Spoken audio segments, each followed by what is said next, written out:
los analistas políticos y a los economistas que hacen análisis político también nos dicen, claro, ustedes son buenos para explicar las cosas, para decir dónde están las fallas y está muy bien, pero no proponen nunca nada. No se trata que nosotros propongamos, pero siempre hay por lo menos una mirada de qué hacer. No es lo mismo, no estás proponiendo nada. Estás diciendo, esto es más o menos lo que haría el mundo civilizado para el problema que tenemos. Así es. Y en el tema económico, yo creo que también para que más gente nos entienda, hay que ir por el tema médico. Entonces, yo creo que lo que tú tienes es un modelo económico que ha entrado a terapia intensiva. ¿no? Ya en terapia. Ya en terapia intensiva. Y vemos cómo está, digamos, la sangre, el azúcar y demás cosas cuando haces un análisis. Y lo más grave es el PIB. Claro, PIB, claro, y está sonando, sí. ¿no? Y está bajando, está cada vez más pequeño, porque el PIB, el Producto Interno Bruto, se está achicando. Entonces, cuando ves todos los indicadores... Explícale a la gente qué es Producto Interno Bruto. El Producto Interno Bruto es la riqueza que genera un país en un año, todo lo que produce en los sectores, y eso se va contabilizando, se suma en un año y ese es el PIB.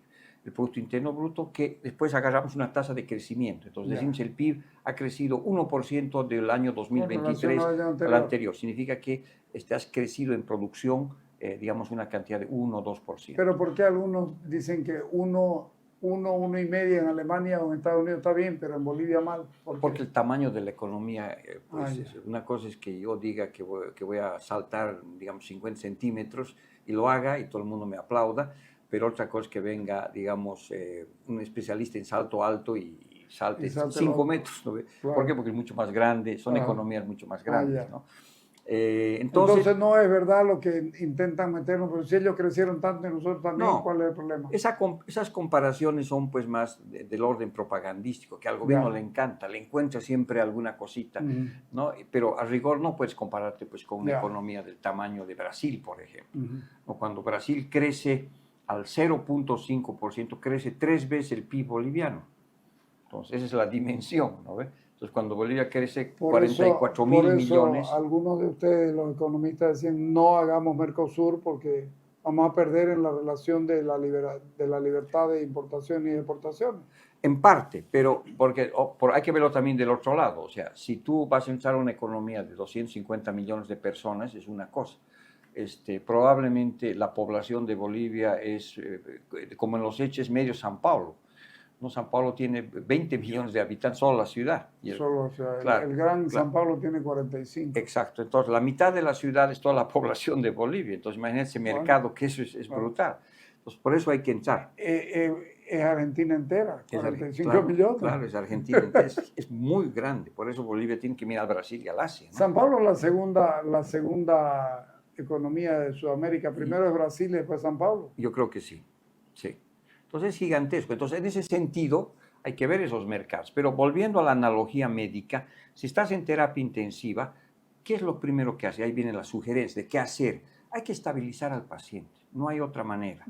¿Ya? Entonces, porque ahorita está colapsando todos sus sistemas. Entonces, un buen médico diría, a ver, lo primero que tenemos que hacer es estabilizar a este paciente. Sabemos que tenemos que hacer una operación de corazón abierto, tenemos que hacer cambios estructurales. Pero mejoremosle sus valores primero. Pero lo estabilizaremos, este pobre hombre, ¿no es cierto?, que está realmente en situación muy difícil. Y para estabilizar eso, tú necesitas dos cosas. Uno, cierta estabilidad política, no sé cuál, pero en este desorden, en esta batalla campal, en esta locura de desinstitucionalización, ningún remedio va a funcionar, porque la pus política está saliendo por todo lado, y cualquier cosa que hagas técnicamente no va a funcionar en ese cuerpo todavía con una infección muy grande. Entonces, primero hay que estabilizar políticamente de alguna manera. Lo segundo que hay que hacer es una transfusión de sangre gigantesca. O sea, Bolivia necesita entre 4.000 y 5.000 millones de dólares para comenzar, ¿no es cierto? De tal manera que las políticas que ahora les voy a comentar funcionen. 5.000 de un saque. De un saque, de libre disponibilidad. No te sirve que te den 1.000, no. No, te tienen que venir de un solo saque, inclusive para señalizar las expectativas. Miren, tengo la platita para resolver esto, todo el mundo tranquilo, ¿no es cierto? Y necesitas 5.000 millones de dólares para comenzar. Para comenzar. Y ahí tú tienes que hacer las reformas, ¿no es cierto? Y tampoco las reformas son del otro planeta. Aquí no hay que ser neoliberal, neoestatista o lo que sea para entender que si tus ingresos han caído 30%, no puedes seguir gastando lo mismo cuando tenías 30% más. Eso es sentido común, eso cualquier Equilibrio familia. fiscal. Claro, tienes que encontrar e igualar tus ingresos con tus gastos. Entonces, en la política fiscal tienes que cortar gasto público, tienes que cerrar empresas estatales, tienes que botar gente a la calle. Tienes que hacerlo. Ahora, no será masivamente, pero alguna gente tienes que sacar. Ahora, tendrás programas para reaprovechar esa gente, es otra historia, ¿verdad? Pero tienes que hacer eso, tienes que resolver el tema de los subsidios, hay que sincerar eso. No es sostenible tener subsidios para todos. Ese es un subsidio ciego. No distingue el Hammer o el Volvo de $60,000 de la Petita de 5,000. No distingue el automóvil, digamos, público con el privado. Es ciego. Entonces tienes que sincerar eso. Y eso está ocurriendo de manera muy desorganizada probablemente, pero eso va a pasar. Después tú necesitas cambiar tu política monetaria. Ahorita hay todo un debate y la gente piensa como nuestros abuelos, ¿no? Aparecen billetes nuevos y dice, ahí está, mira, está viniendo la expansión monetaria, la emisión inorgánica, como decían antes, porque tenía que tener respaldo en oro esa emisión. Eso, digamos, es más anecdótico, ¿no es cierto? Porque ahora la expansión monetaria se hace con un QR. El Tesoro General del Estado, que es el que tiene un déficit público de 10% del PIB como mínimo, necesita plata. Y le manda un QR al Banco Central de Bolivia y le dice, páseme 5,000 millones de bolivianos. Y viene una transferencia electrónica al TGN y esa plata después se transmite. Es peor que billetear, digamos. No, pues, es mucho más, Claro. más sofisticado y complicado. Entonces, ¿Te acordás la maquinita? Claro, esa es ahora no, pues ya no es maquinita, es Claro, el clic, claro, no tienes claro. que hacer clic para mandar eso. Entonces, la emisión monetaria ahora es electrónica y eso ha ido creciendo mucho y ese es un propagador de la inflación, ¿no es cierto? Entonces, tú tienes saltos en la inflación que son como fogatas que se prenden, por ejemplo, ok, el tema del tipo de cambio caro, vienen productos importados más caros, sube el precio. Hay un bloqueo, sube el precio. Faltan los tomates porque ha habido sequía, sube el precio. Esos saltos en los precios se vuelven aceleración de precios por tres razones. Uno, expectativas. La gente dice, va a haber más inflación, mucho, todo es un desorden. Yo creo que va a haber inflación en el pasado, va a haber inflación en el futuro, todo el mundo especula. Algunos dicen, no, la inflación va a ser más elevada hacia adelante. La segunda es el conflicto distributivo. La gente comienza a defender sus ingresos aumentando sus precios. Tú aumentas tu precio, yo aumento mi precio. Eso es costo de otro. Eso, él dice, aumentó mi costo, yo subo eso mi precio. Y eso se vuelve un conflicto distributivo, ese es otro acelerador de la inflación. Y el tercer elemento que acelera la inflación... Los dos primeros ya los tenemos. Ya los tienes. Y el tercero lo tienes también, que es la expansión monetaria, que es como echarle gasolina al fuego de la inflación. Es que las fogatitas de inflación, de saltos de precios, se convierten en incendio inflacionario. Y eso se da por las expectativas, por la pugna distributiva y por la emisión de dinero. Y la emisión de dinero ahora es electrónica, ¿no es cierto? De tal manera que ahora el gobierno está financiando el déficit público a través del crédito del Tesoro, del Banco Central al TGN. Entonces, contemporáneamente lo vemos así. Lo tenés que parar. Por eso, justamente, una de las medidas para parar eso es, si quieres estabilizar al paciente, para eso. Hay que recuperar la independencia del Banco Central de Bolivia. Tiene que dejar de ser la mamadera del Tesoro General de la Nación. ¿Hasta cuándo fue independiente el Banco Central? Bueno, yo diría hasta que un par de años que entró Evo Morales. Después se olvidaron de la ley. Hasta el 2009. Sí. El 2009 para adelante se construye otro relato y otro país. Exactamente. Y es ahí que se pierde la independencia del Banco Central de Bolivia, que es clave para que no sea la caja chica y no te llame el ministro, diga, suelte 5,000, suelte 10,000, para que la emisión no sea... O sea, el ministro de Economía se convierte en un superpoder dentro del Banco Central. Exacto, en el jefe del Banco Central, ¿no es Claro. cierto? Y la otra fue haber cambiado del tipo de cambio que era flexible, sucio, que se llama con el bolsín, a un tipo de cambio fijo. ¿Por qué Entonces, hay que retornar. ¿Por qué es tan importante el tipo de cambio flexible? Porque es un señalizador de competitividad, es como un precio sol. De acuerdo a la estructura de precios relativos que hay en Bolivia, o sea, los precios de los diferentes precios que vemos en los mercados, Después del 85 se establecieron dos anclas que se llaman. El ancla del tipo de cambio, que se estabilizó, o no solamente se estabilizó, sino que se le estableció una regla de cómo iba a cambiar para dar certidumbre, para que las expectativas se alineen a eso, las expectativas de los agentes económicos, las personas y las empresas. Y el otro fue el subsidio. Entonces, el precio de la gasolina fijo y el precio del tipo de cambio fijo, pues anclan las expectativas, pero eran artificiales. El rato que revienta eso se convierte en una situación que ya no la puedes controlar. Por lo tanto, la otra medida que hay que hacer es flexibilizar el tipo de cambio para recuperar credibilidad y que la gente sepa que el cambio va a modificarse, pero va a ser uno para arriba, medio para abajo, uno para arriba, y para eso necesitas plata, porque el Banco Central de Bolivia va a decir, ahora el tipo de cambio ya no es fijo, va a fluctuar, pero no va a fluctuar como loco, no va a subir de 40 a 20 o a 15, otra vez a 50, sino va a fluctuar en un rango. Eso en función de una oferta y demanda que pueda haber. Y oferta y demanda, pero controlada por el Banco Central de Bolivia. Para eso necesitas parte de los 5.000 millones de dólares. Para eso a veces te tira un poquito, te tira plata a la calle cuando se está subiendo y cuando se está bajando. Te saca. A eso se llama tipo de cambio sucio. Eso es el bolsín. Eso existe en varios países del mundo. Así manejan su tipo de cambio. Entonces, ¿qué pasa? Los agentes económicos dicen, el tipo de cambio se modifica, pero hay una regla en la cual se modifica, no es una locura. Además funcionó durante muchos años. Funcionó. El gran error del gobierno haber modificado el tipo de cambio flexible a un tipo de cambio fijo con la intención de crear esta renta comercial gigantesca que llevó las importaciones legales y ilegales de 3.000 millones de dólares a 15.000 millones de dólares. Ahora, entonces, eso es cortísimo plazo. Cortísimo plazo. Claro, eso es lo que tú tienes que hacer ya nomás. Y también, por ejemplo, hay medidas del orden político. Tenemos que señalizar que el bloqueo, ¿no es cierto?, es un acto criminal. Entonces, saca una ley donde el que bloquee en las calles, del lado que sea, que bloquea en las carreteras, es lo mismo, 15 años de cárcel, ¿no es cierto? Entonces tienes que señalar. Tienes que sacar otra ley para también darle cierta independencia a la política fiscal. Tienes que decir, mira, hay techos de gasto y hay techos de inversión. Tú no te puedes pasar ni puedes querer ofrecer 170 empresas estatales o 5.000 millones de dólares de inversión pública. Vamos a ver techos. Eso te va a dar certidumbre.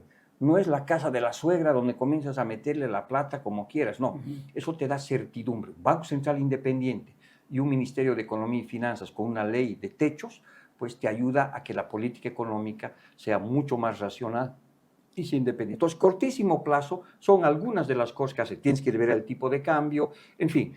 Ahora, mediano y largo plazo hay también que hacer una revolución. Pero antes que eso, el rol del diésel y la gasolina, sobre todo el diésel, porque van a importar, vos sabes que el gobierno los obligó a importar gasolina también. ¿Vos los escuchaste a los agropecuarios pelear por el precio de la gasolina o porque había o no había? Ellos querían para trabajar, bueno, le dieron gasolina casado casero, dicen, ¿no? Claro. Bueno, los trajeron los dos. Pero yo te pregunto, el precio de la gasolina que va a tener del diésel o de la gasolina que importen, que va a tener un valor de WTI, toda esta cosa, es decir, un precio internacional, ¿no es casi una devaluación? En realidad es un incremento de precios, ¿no? Es un gasolinazo, si tú quieres, pero por el lado... Pero no es casi una devaluación porque esto lo va a sincerar el dólar en el dólar del mercado negro porque el gobierno no tiene para venderle. Pero en realidad va a presionar sobre el dólar del mercado negro. Ya lo está haciendo. Sí, ya está comenzando a subir. Está subiendo, porque has visto, inclusive, más o menos el mercado había resuelto parcialmente el tema del tipo de cambio en las últimas 4 semanas y estaba alrededor de 10.50. Sí. El rato que el gobierno liberaliza la importación de diésel y gasolina, avisa inmediatamente, la gente sabe que de dónde van a sacar los dólares los privados. Van a tener que comprar o en el mercado negro, ¿no es cierto? O el Estado les dará, pero el Estado no tiene dólares. No tiene. Entonces están presionando ya de esa manera, por eso el tipo de cambio ha comenzado a subir un poco de 11.8 o 10.8, 11 en la actualidad. Entonces, ahora, esa liberación es una liberación deslactosada. Por un año, ¿no es cierto? Con una cantidad de... Es un absurdo, ¿no? Claro, un absurdo, con una cantidad de papelitos, ¿no es cierto?, que vas a tener que presentar, que antes de que salga el decreto siquiera, de regulación de eso, ya están haciendo una ventanilla de agilización de trámites. Antes que salga el decreto, ¿qué te está diciendo? Que va a ser, pues, vas a pedir la fotografía de tu abuelita en bikini, vas a pedir el carnet de identidad con fotocopia de 4 lados, vas a pedir un montón de papeles que el propio gobierno dice, vamos a agilizar eso. Entonces, imagínate la burocracia que hay por detrás. Pero además hay una tal AGETIC que esa debiera funcionar para evitar el papeleo. Por supuesto, ¿no es cierto? Pero ahora, ¿qué significa liberación de importaciones? Que tú y ahorita te digo, oye, yo tengo una platita, ¿conoces a alguien que tenga una cisterna? Sí, conozco. Pues vámonos, vamos a traer a Corumbá, ¿no es cierto? Y nos vamos a comprar, y no tenemos que decirle a nadie. O sea, llevamos la cisterna, la llenamos y volvemos, y aquí en la puerta hacemos una pequeña bombita y dice, vendo gasolina. Tremendo la cuesta del surtidor. Por eso. Entonces, eso es lo que es una liberalización. Ya. Esto es una liberalización deslactosada y como los yogures con fecha de expedición, 1 año. O sea, si yo te digo, haremos un negocio para 1 año, porque a veces requiere de una logística y de un comercio muy grande, me vas a decir, 1 año no puedes. Yo necesito un horizonte de tiempo para hacer inversiones más largas. Entonces, eso al final va a terminar, y como ya está ocurriendo, tú vas a tener un precio de la gasolina y el diésel privado más elevado, que yo supongo que va a estar entre 9 y 14 bolivianos. Eso va a generar más presión inflacionaria, ¿no es cierto? Especialmente para los que compren ese diésel y gasolina a ese precio, que lo van a repasar al precio. Ahora, no todos pueden repasar a su precio, depende si estás en un mercado competitivo o si estás en un mercado más monopólico. Pero los que puedan le van a pasar todo a los consumidores. Y eso va a ser otro salto en la inflación, ¿no es cierto? Y no ha resuelto el problema central que tiene que ver con el abastecimiento de diésel y gasolina. A mediano y largo plazo, no. Mira, a mediano y largo plazo tenemos que, o sea, en el corto plazo tienes que conseguir unos 4.000, 5.000 millones de dólares adicionales de exportación. De los 5.000 primero. Bueno, eso es préstamo, esto es exportaciones. Ya. ¿De dónde yo saco 4.000, 5.000 millones de dólares? Bueno, mira, turismo. Hay un estudio de Lick Anderson, aquí muy interesante, y un grupo y un equipo, que dice que con inversiones relativamente bajas podemos conseguir 3.000 millones de dólares. ¿Quieres ver un caso exitoso de eso a pesar de crisis política? Mira al Perú. Sí. El Perú es una potencia en turismo y también en gastronomía. Entonces, ese es un camino. Después se va a presentar un nuevo ciclo positivo de materias primas, especialmente de minerales, porque eso está conectado a la transformación energética que se está dando en el mundo, que salimos de los combustibles fósiles, petróleo y sobre todo, y vamos a ir a la energía eólica, a la energía solar. Para producir energía eólica y solar se necesitan metales. Los paneles solares, los mejores paneles solares son de plata, ¿no es cierto? Entonces tú tienes que entrar a producir... Que Bolivia tiene plata. Y de hecho hay unas inversiones elevadísimas ya en Bolivia que están buscando justamente integrarse a este nuevo circuito de energía renovable que se va a producir. Las hélices de la energía a viento necesita cobre, necesita estaño, pero es otro tipo de minería, ¿te das cuenta? Y el tercer elemento tiene que ver pues con alimentos, ¿no es cierto? Aquí Santa Cruz, ahí vas a tener otra oportunidad. En cuanto a los chinos coman 3 veces al día, hay una gran oportunidad de negocios ahí. Entonces tú tienes que encarar esas 3 cosas en el mediano y largo plazo. Pero lo más importante, lo que cierra esto, tú tienes que construir una nueva narrativa política. Tienes que reenamorar al país de algún objetivo, de alguna nueva misión. ¿Cómo hago que nos volvamos a encontrar como bolivianos? Porque dispersos como estamos, no utilizando nuestro capital social, nuestra inteligencia colectiva, no vamos a llegar muy lejos, ¿no es cierto? Necesitamos generar algún tipo de unidad política y de nuevo sueño. Entonces, ¿cuál es ese nuevo sueño? Ese nuevo sueño tiene que conectarse al tema más importante de la ciudadanía, la familia y los hijos. ¿Cómo se reencuentra la familia boliviana? A partir de los hijos. ¿Quiénes son los hijos? Son los futuros, las nuevas generaciones que tienen lo más valioso que tiene este país, capital humano. Y ese capital humano es un shock de educación que necesitas. Para que se nos ocurra nuevas ideas, tenemos que hacer un shock de capital humano. Entonces, la nueva narrativa, el nuevo sueño es la familia boliviana se encuentra en sus hijos, en el mejor capital humano que podamos crear con un shock de educación. Todo esto es urgente, ¿no? Urgentísimo. Estamos hablando de 3, 4 años para hacer todo esto. Hasta menos. Y tú lo que necesitas es convertir al tema de la educación, al shock educativo, en el sol, en el centro del sistema solar de las políticas públicas. Todo tiene que pasar por educación. Los ajustes fiscales, la política monetaria, la política sectorial, todo tiene que tener la misión educación. Cuando Kennedy dijo, vamos a la luna, ¿no es cierto?, colocó una misión a ese país, a Estados Unidos. Y tú te das cuenta la cantidad de actores económicos, privados, universidades, institutos que se articularon para comenzarse a ver cómo vamos, cómo hacemos el fuselaje, los motores, los cohetes, la ropa, la comida. Entonces se articula todo. Entonces Bolivia tiene que reencontrarse en la educación, en el shock educativo, porque ese shock educativo es el que debe poner aquí arriba, en la nueva economía. En esta nueva economía, lo más valioso que existen son las ideas, sí. ¿No es cierto? Las ideas son el nuevo petróleo del mundo.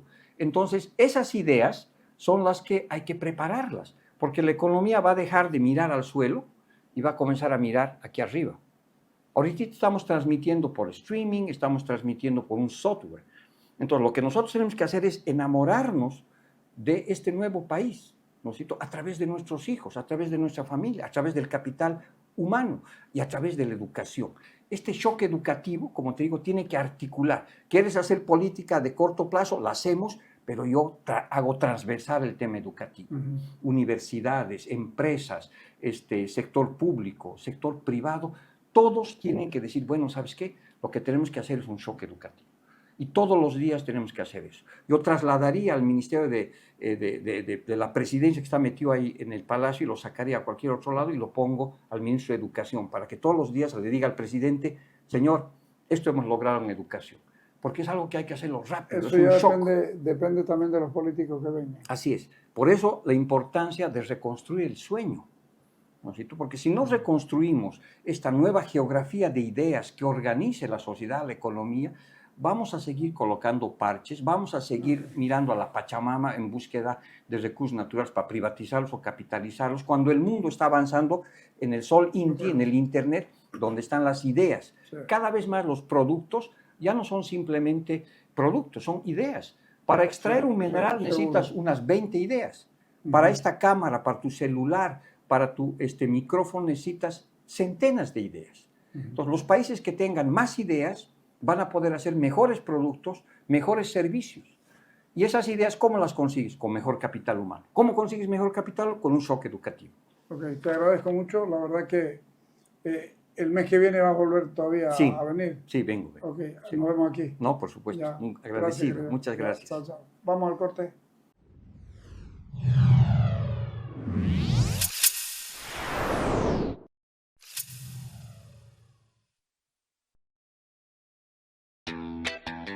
Muy pronto podrás realizar tus consultas sobre impuestos municipales y trámites desde donde estés. Atención en línea al contribuyente a través de nuestro portal web www.dat.bo. Nuestro equipo está listo para ayudarte en línea. Tus impuestos son obras. Gestión Johnny Fernández Alcalde.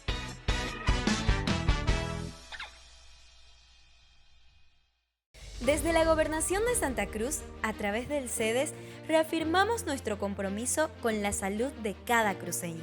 Hoy contamos con 30 empresas de ambulancias debidamente registradas.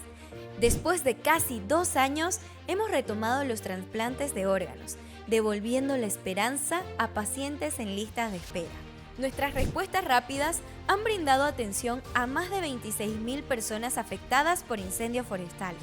Y fortaleciendo a nuestras provincias, hemos habilitado ventanillas únicas de trámite, acercando la salud a las 15 provincias de Santa Cruz. Porque la salud es nuestra prioridad. Llegó el perdonazo navideño. Ponete al día hasta el 17 de diciembre. 100% de descuento en multas e intereses desde 1995 al 2016.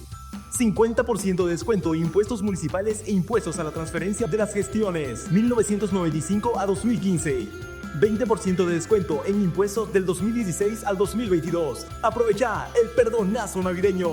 Vení a la Quinta Municipal o ingresa a www.dap.bo. Tus impuestos son obras. Gestión Johnny Fernández Alcalde.